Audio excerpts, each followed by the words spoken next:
Hey there, I'm Alex Kidman and this is the Samsung Galaxy S25 Edge.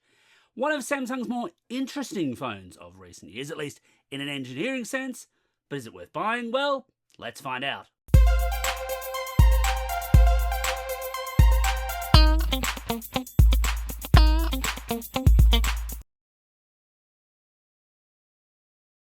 So the whole point of the S25 Edge, as distinct from those classic older Edge phones, and I'm really dating myself here, but I did cover all of them back in the day, as opposed to those where you had your curved screen, and that was the Edge that Samsung was talking about.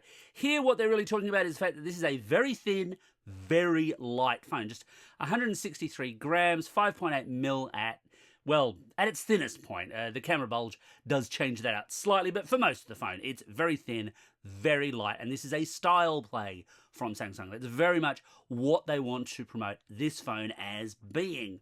But it's also a quite premium priced phone. Here in Australia, it's only slightly cheaper than the recommended retail price of the S25 Ultra, Samsung's current flagship phone, and quite a bit more than the price of the S25 Plus or the S25 itself.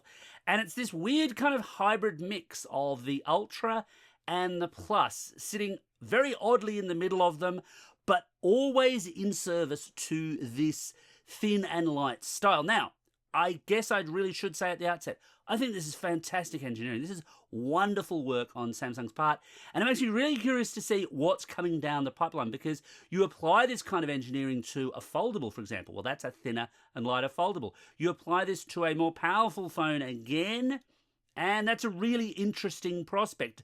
I don't know if Samsung can or will go back to fatter and heavier as well, or if this is a full revival for the Edge brand and these are always going to be the thinner and lighter ones. Only Samsung knows that for sure. The issue I've got, though, is that while this is a nice light phone, it's very easy for me to hold it here like this while I'm talking to you, you really only think about that when you pick up the phone and your brain is already primed to think, hey, this is a really light phone. It's not like this phone weighs 2 grams and floats out of your hand. No, there's still some bulk to this phone. And I've got to be honest, there's very few phones, there's a handful, but very few phones where I'll pick them up and go, wow, this feels like a really heavy phone that I don't want to hold. No, generally I'm okay with it. And the funny thing is, this review has been slightly delayed because I've been unwell. You might be able to hear that in my voice. And that's given me more time with this phone, but it's also meant I've become a little bit more blasé about it. I've stopped thinking, oh, I'm picking up the light phone now, at which point my brain is primed to think, oh, isn't it nice and light? And I now just thought, oh, I'm picking up a phone. And at that point, its lightness, because it's not so much lighter, kind of becomes a bit irrelevant. It really doesn't become as big a selling point because you get very much used to it. Yes, if I then go and pick up, for example, the S25 Ultra, which weighs quite a bit more, then yeah, look, I do notice the difference side by side. But in most cases, I just pick up a phone and I just use a phone. It's not like anyone's selling those old 80s style, brick mobile phones anymore. Or if they are, they're certainly not sending them my way. And as such, while this is impressive engineering, whether it's something that I would absolutely flip for as a must-have feature, yeah, I'm not so convinced. In terms of the display, you're looking at a 6.7-inch display, 3120 by 1440 pixel resolution, although the default is actually just for 2340 by 1080. It does that to try and preserve battery life. I'll get onto the battery life a little bit later. This sort of makes this the closest match to the S25 Plus, I guess. Although that's a phone I've not actually been able to test to date. You do get a choice of colour styles with titanium silver, titanium jet black, or titanium icy blue available officially in Australia. The titanium icy blue is the variant that Samsung Australia has loaned me. I should note ethically, it's going straight back to them once I'm done with this review. The colour tone here is fairly subtle and confined only to the rear of the phone, with a solid titanium frame banding around the sides, so that gives you a more kind of silver feel. I don't mind it, I would prefer a darker blue myself, but it's nice to have a few choices here. On the side, you get standard volume and power assistant buttons with an in-display fingerprint reader for primary biometric identification, and all of these work well enough, though me being me, I quickly switched the assistant button back to being a power button because that's my personal preference. On the durability side, one of the bigger consequences of wanting to go thinner and lighter is that you can't quite match up the quality of glass found on, for example, the S25 Ultra. Instead, the S25 Edge makes do with Corning's Gorilla Glass Ceramic 2. It's on the slippier side in the hand, and ordinarily, well actually, Not even ordinarily. I would absolutely advocate for a case, but I can totally tell that there's going to be people screaming at me, but why would I buy a thin phone and then put a thick case on it? And I kind of get the point there, really, but you're taking some chances when you do. It is IP68 rated for water ingress, as I've explained in a prior video. Water protection is not the same thing as waterproofing, so I wouldn't push it too hard, but this is reasonably solid within the standards of what you'd expect for a phone at this price point.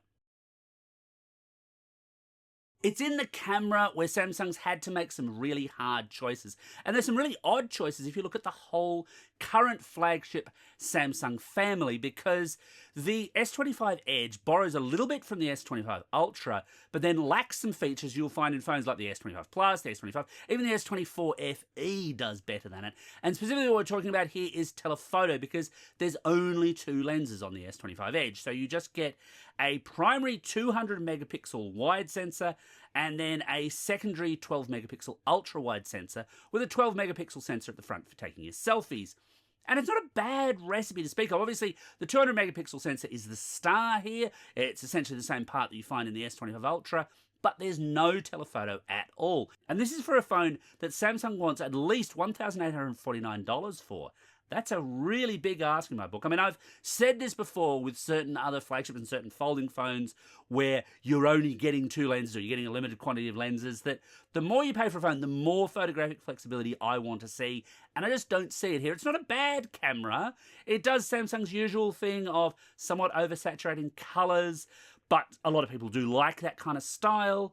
But I just would want more. I think more can be achieved. And actually, there's a comparison here which does not do the S25 Edge any favors, because on paper, the S25 Ultra, Samsung's current true flagship, is about $300 more than this phone, comparing like for like, but it's not.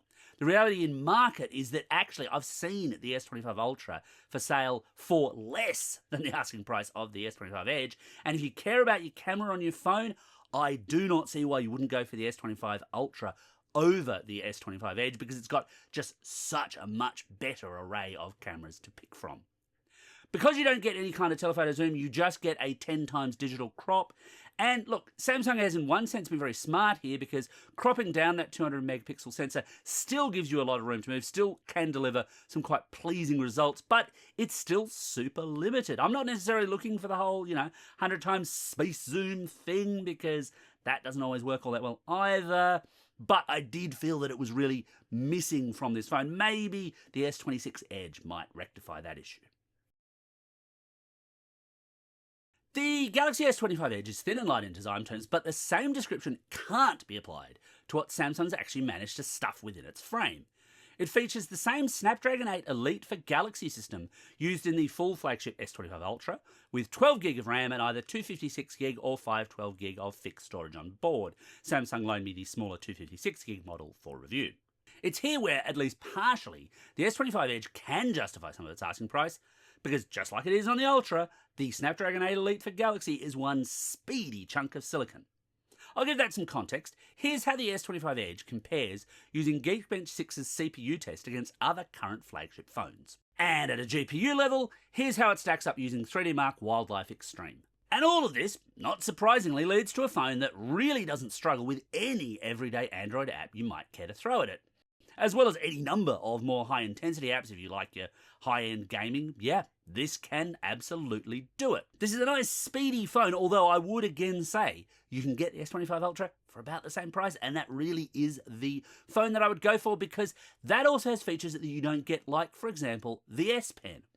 Now, I do get why you can't necessarily build the S Pen into the body of the S25 Edge, but being a nice light phone like this, it just feels like it'd be such a natural touch to say, yeah, this is S Pen compatible, so you can use it as a little portable notepad, even if that means that Samsung has to sell you an S Pen case, as it's done with some of its phones in the past. I can see that working really well, but it's just not a feature here at all, and that feels like a missed opportunity. The Galaxy S25 Edge follows Samsung's current and quite laudable pattern of offering 7 years of OS upgrades and 7 years of security updates, putting it just behind Google's Pixels. They get the same number of years, but they'll get those updates first. And of course, it's 2025 and you can't have a smartphone without AI built in. So the S25 Edge gets the whole Galaxy AI experience. And look, I'm a noted AI skeptic. It's here, it works, it functions exactly the same way as it did on the S25 Ultra. For example, you can go and check out my video review of that to see how I found that, because this is the same experience, although you're arguably, perhaps, getting less of it for free. Now, why do I say that? Well, because Samsung's commitment for Galaxy AI is that it'll be free for consumers through to the end of 2025, but of course, the end of 2025 is only about 6 months away now, at which point Samsung is free to start charging for those features. Now, it hasn't and won't say, and believe me, I have asked, it won't say what it's planning to charge for Galaxy AI once it's available, but it's going to charge something. I mean, these features do cost it money to run, and there's energy, and there's the whole environmental aspect of AI, but I'm starting to digress here, really, I guess. But the reality here is that if Galaxy AI excites you, then you've got to be prepared that you will probably be paying something for it come 2026. So one of the largest sacrifices that Samsung had to make with the S25 Edge, at least on paper, is in battery life. Because if you're going to make a thinner and lighter phone, then stuffing lots of battery into it will not lead to a thinner and lighter phone, so they didn't. It features a 3,900 mAh battery, quite a bit less than the 5,000 mAh that you usually see on most Android phones these days, and as such, my expectations for its battery life, well, they weren't that high. So, to give that some perspective, first of all, I ran it through my standard YouTube battery test to see how it compares against other flagship phones. So there's some good news and some bad news here. The good news is, hitting 95% in that first hour is a good sign, because phones that drop below 90% in that test, those are the ones that will usually struggle to last a day in moderate usage. However, the bad news, of course, is that, very obviously, it doesn't quite run as well as some other flagships do at this price point. And indeed, in my day-to-day testing, and some of that has been while I've been recovering from this cold, so I've actually been using this phone quite a lot, I have had days where it really has struggled to last out the full day, and that's just the consequence of it having that smaller battery. It's a little bit uneven, and I guess in one sense it is a sign of how efficient the Snapdragon processor is, that it manages this off a smaller battery, but you can still certainly do better, which is disappointing again, given the asking price. As with all Samsung flagship phones, there's no inbox charger supplied with the Galaxy S25 Edge. You'll have to provide your own using either wired USB-C charging at 25 watts or wireless at 15 watts. There's also no Qi 2. Again, this just feels like such an obvious candidate for that kind of technology, although I guess it would have added a few grams of weight to have the magnetic coils in there, but I would love to see it, but it's not there. So should you buy the S25 Edge? Well, look, at an engineering level, the S25 Edge is an exceptional phone.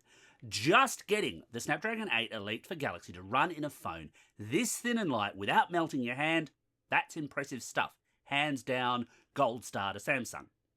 It does make me genuinely curious about what's coming next, because Samsung obviously has this technology, and how and where it applies it to future phones, well, that could lead to some really interesting devices. But in the here and now, this feels like a version 1 device, the first crack at it, and those are not always worth buying. Ultimately, while it is not a bad phone, anyone who tells you it's a bad phone is not being honest with you. The Galaxy S25 Edge just doesn't feel as capable as it could be or should be at its launch price. The cameras are the most obvious culprit, but it's also less capable in battery life terms. It lacks premium features like the S Pen you find on the S25 Ultra. And that's a phone that you can have right now at about the same price as this phone if you shop around, even sometimes cheaper. And that makes the S25 Edge a really hard sell. If you lust after that thin design and want processing power to go with it, then yeah, this will do what you need it to do while looking really nice. However, for the same money, you could get a much more capable phone, so you've really got a thirst for that thin and light design.